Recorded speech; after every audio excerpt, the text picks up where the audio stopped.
Yo, good afternoon out there. Good evening on the East Coast and beyond. 2-5 Daily, 2-5 is here. Sports reports is ordered. We back. Let's get right into it. So, I was sitting around thinking to myself, I gotta get 2-5 Daily back on track because I really enjoyed doing this. I got some positive feedback from it. So consider this to be the relaunch.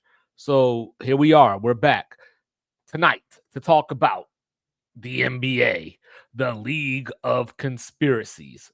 So every time I turn around, people are telling me that the NBA is rigged, it's fixed. There's always some kind of extra play going on in the background, right?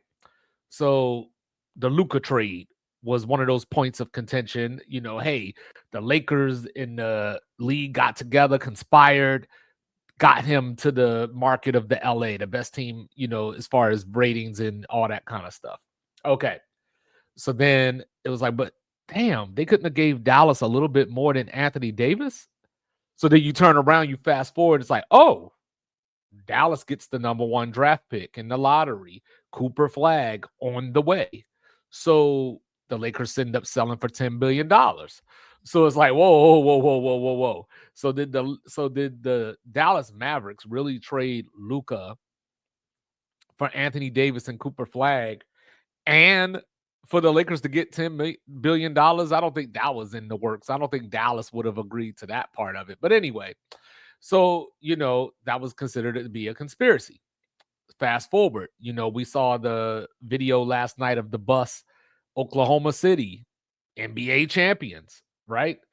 Everybody was like, oh, I guess, spoiler alert, but that was before Halliburton got hurt, so I don't know. I don't think Halliburton agreed to blow his Achilles in game 7, right?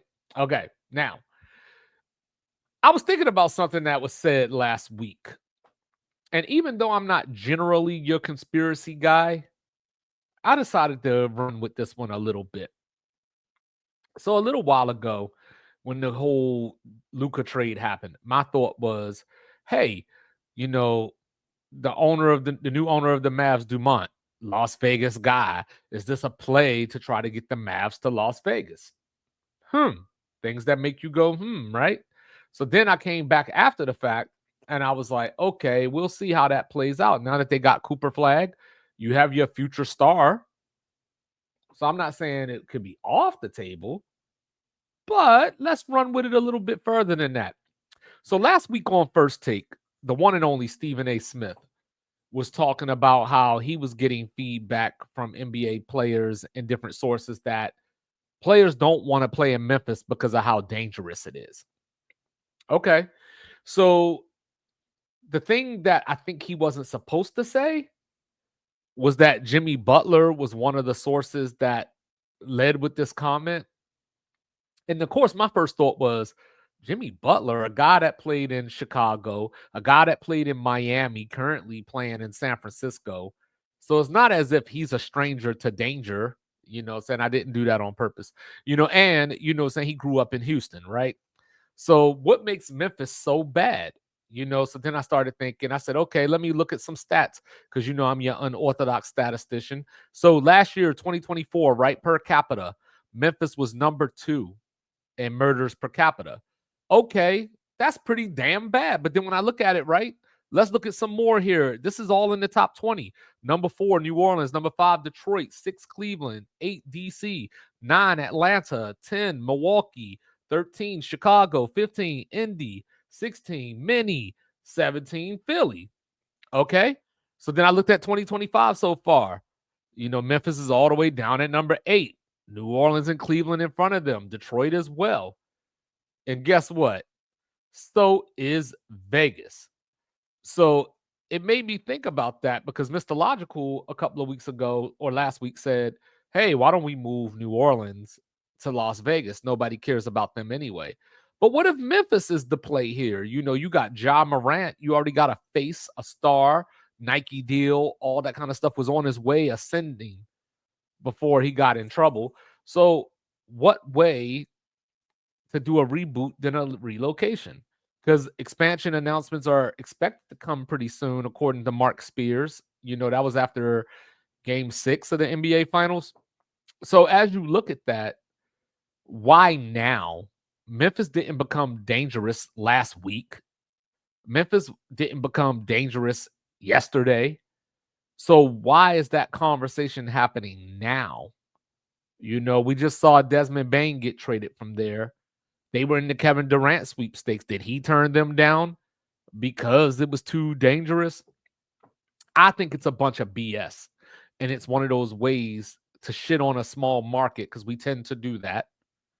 Because when you look at it, New Orleans and Memphis are the smallest markets in the NBA at 50 and 51 respectively.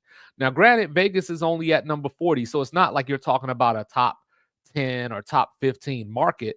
But when you're talking about Las Vegas, you're talking about the entertainment industry, the gambling, the women, everything going on out there that would draw. You bring an NBA team out there, the Raiders have been successful as far as money.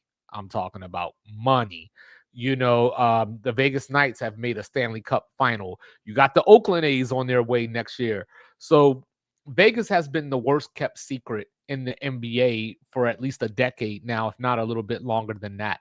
So what better way to move a team there? Because like, if you're thinking about this the way that I'm thinking about this, it's about money, right? So Seattle's coming back. Supersonics, we miss them. We miss the uniforms, not the ugly ones KD and them were wearing, but the Sean Kemp ones. Then you got, Vegas, but it doesn't have to be a new team because you want Vegas to be good, right? So instead of an expansion team, why not move a current team? And then, you phase out this small market in Memphis, and now you can bring a third team. So that would be Memphis going to Vegas. That would be Seattle getting a team. And now you still have a spot because I don't think you want to expand by just one team to get 31. You got to expand by 2. So now there are other markets. On Sports Reports Disorder, we've been talking about places like Kansas City and Jacksonville, so on and so forth, because I think the original idea is bring in Vegas, Seattle, move Minnesota or Memphis over to the East. But why do that if you don't have to have Memphis? So, Memphis has been passionate, the grindhouse.